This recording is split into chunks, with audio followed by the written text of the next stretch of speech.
if 2n minus 1 pn ratio 2n plus 1 pn minus 1 is equals to 22 ratio 7 comma find n।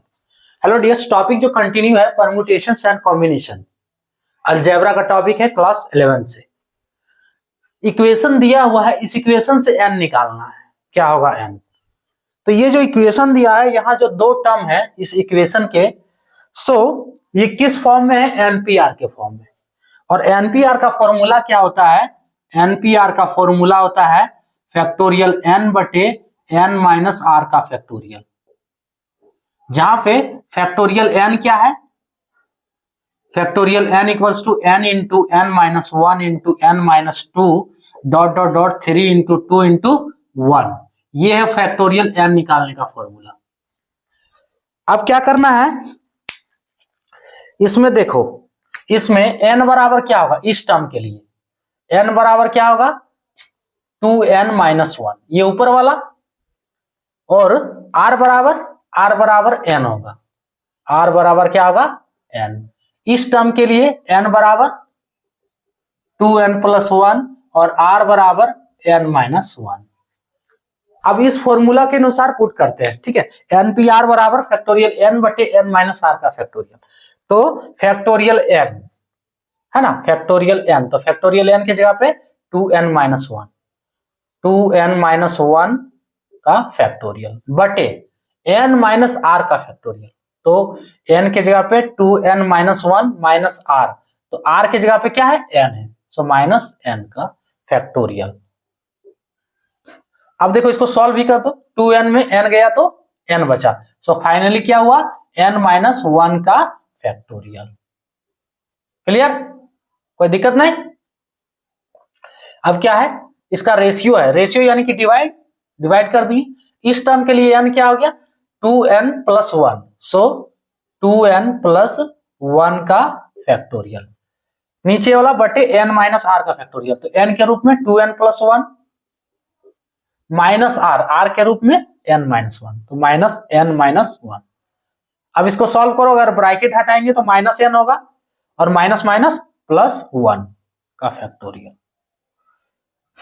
2n minus n, तो n बचा, 1 plus 1 2, so finally क्या हो गया? n plus 2 का factorial. कोई दिक्कत नहीं, n प्लस 2 का फैक्टोरियल इज इक्वल्स टू क्या है? 22 रेशियो 7, तो 22 बटे 7। क्लियर? अब ये डिवाइड में, तो इसको गुना में कर लो। गुना में करेंगे तो क्या होगा? 2n माइनस 1 का फैक्टोरियल, 2n माइनस 1 का फैक्टोरियल बटे n माइनस 1 का फैक्टोरियल। गुना में करेंगे तो टर्म नीचे वाला पलट जाएगा, सो n प्लस 2 का फैक्टोरियल बटे 2n प्लस 1 का फैक्टोरियल इज इक्वल्स टू 22 बटे 7। इस फॉर्मूले का काम खत्म हो गया। अब नीचे वाला फॉर्मूला रह गया है, फैक्टोरियल n निकालना है, ठीक है, यानी कि इन सब का फैक्टोरियल करना है। अब इसमें से किसका फैक्टोरियल करेंगे? इसमें से हम बड़े वाले टर्म का फैक्टोरियल करेंगे। बड़ा वाला टर्म कौन सा है? जिसमें प्लस है, ठीक है। ये सब तो माइनस वाला है, तो माइनस वाला तो छोटा ही होगा, तो 2n माइनस 1 का फैक्टोरियल रहने दो, फिर n माइनस 1 का भी फैक्टोरियल रहने दो, ठीक है। गुना के रूप में इन सब का फैक्टोरियल करते हैं। n प्लस 2 का फैक्टोरियल क्या होगा? फैक्टोरियल n होता है क्या? n इंटू n माइनस 1, तो पहला टर्म n प्लस 2, अब n माइनस 1, तो n प्लस 2 माइनस 1, 2 माइनस 1 1 है ना, 2 माइनस 1 1 हो गया, सो n प्लस 1। उसी तरह अगला टर्म n होगा, फिर अगला टर्म होगा n minus 1।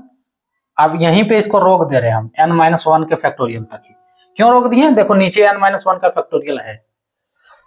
2n plus 1, 2n plus 1 पहला टर्म होगा, अगला टर्म 2n प्लस 1 माइनस 1 इसमें करना है, तो प्लस माइनस खत्म, सो फाइनली क्या बचा?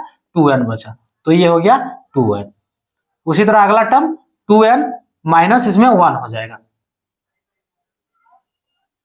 2n माइनस 1 का फैक्टोरियल इज इक्वल्स टू 22 बटे 7, ठीक है। अब देखो, इसमें से टर्म कट रहा है, n माइनस 1 का फैक्टोरियल कट गया, 2n माइनस 1 का फैक्टोरियल कट गया, ठीक है। इसमें से n कट गया, है ना, क्या बचा? ऊपर में n+2 का होल इंटू n+1 का whole divide 2n+1 into n, 2 है, n तो कट गया 2, सो 2 इज इक्वल्स टू 22/7। अब इसको सॉल्व करो, सिर्फ कैलकुलेट करना है, n का वैल्यू निकल जाएगा। ठीक है, क्रॉस मल्टीप्लीकेशन करते हैं तो 7 इंटू क्या है n+2 का होल इंटू n+1 का होल, ठीक है, इज इक्वल्स टू क्या होगा 22 दूनी 44 है ना, तो 2n+1 होल ऑफ 44। अरे इसको क्रॉस मल्टीप्लिकेशन गुना किया तो 22 दूनी 44। अब अगला टर्म इसको तोड़ते हैं n+2 तो n², n से n को गुना किया n² प्लस n+2n, ये सब तो आता है ना, बेसिक है, पूरा नहीं आ रहा है तो देखो फिर भी, और आ रहा है तो अच्छी बात है। ठीक है, सो प्लस 2 को 1 से गुना किए तो 2 इज इक्वल्स टू 22 दूनी 44 दूनी 88 n और 44 से के 44 इज इक्वल्स टू, अब 7 से सबको गुना करते हैं, सो 7n² n और 2n 3n इंटू 7, सो 21n है ना, 21n होगा, 7 या 21n और 7 दूनी 14 प्लस 14। अब ये वाला टर्म जो है LHS में ले आ रहे हैं तो -88n और -44 इज इक्वल्स टू 0। क्या बच रहा है 7n², ये रहेगा 7n² और कोई टर्म नहीं है n² वाला, तो 7n² रहेगा, 21n -88n, कितना बच गया 8 में 1 7, 67, हाँ 67n, और ये वाला घटा 44 में 14 तो -30 इज इक्वल्स टू 0। अब ये क्या बन गया है, क्वाड्रेटिक इक्वेशन बन गया है। ये क्या बन गया, ये क्वाड्रेटिक इक्वेशन, जिसको कहते हैं द्विघात समीकरण, है ना। सो अब इसको चाहो तो सॉल्व कर सकते हो। ठीक है, देखो 7n² प्लस 30, 7n² को 30 से गुना करेंगे तो 30 7 210। अब 210 का फैक्टर करो, 210 का फैक्टर करें तो कितना हो रहा है, 2 से जाएगा 105 बार में, फिर 3 से जाएगा 3 तिया 9, 3 पचे 15, फिर 5 से जाएगा 7 35। अब इसको माइनस प्लस का कंडीशन देखना है कि कैसे जोड़ना घटाना है कि 67n -67n आ जाए। ठीक है, -67n लाने के लिए क्या करेंगे हम, देखते हैं, 2 तिया 6, ठीक है, और 6 7 नहीं होगा ऐसे, 7 पचे 35 दूनी 70, 70 - 3 67, सो 7n², ये -67n है तो -70n दे देते हैं यहाँ पे, -70n प्लस 3n है ना, -70n plus 3n -30 is equals to 0। So 7n यहां से कॉमन लिए, n बचा, 7 दे 70 -10 प्लस यहां से 3 कॉमन लिए तो n बचा और 3 दे 30 is equals to 0। 7n plus 3 का होल इंटू n माइनस 10 का होल इज इक्वल्स टू 0। अब ये वाला अगर टर्म लोगे तो 7n बराबर 3 और n बराबर 3/7, तो ये क्या है, फ्रैक्शन है ना, भिन्न है, तो फ्रैक्शन को कंसीडर नहीं किया जाता है फैक्टोरियल में, तो ये आंसर नहीं होगा आपका, ये होगा n - 10 बराबर 0, तो n बराबर कितना हो गया फाइनली 10, ये आपका फाइनल आंसर है, यानी कि n का जो वैल्यू आया है वो कितना होगा 10 होगा।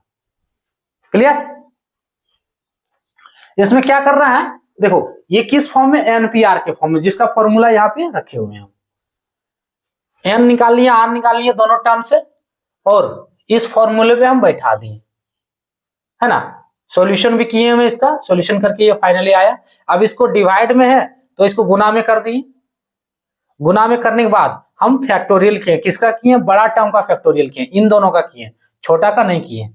बड़ा का फैक्टोरियल करोगे तो छोटा टर्म बड़े के साथ कट जाएगा अपने, है ना, कट गया। उसके बाद बचा हुआ टर्म ये है, इसको क्रॉस मल्टीप्लीकेशन किए, इसको सॉल्व करने से क्या आया, क्वाड्रेटिक इक्वेशन ये बना। इस क्वाड्रेटिक इक्वेशन को सॉल्व किए तो कितना आया, n बराबर 3/7, जो कि नहीं होगा, फ्रैक्शन है, तो n का वैल्यू और एक आया है 10, तो ये होगा n का वैल्यू, n इक्वल्स टू कितना हो जाएगा, 10 होगा। इसका जो फाइनल आंसर होगा वो होगा 10। तो ये था टॉपिक। जय हिंद।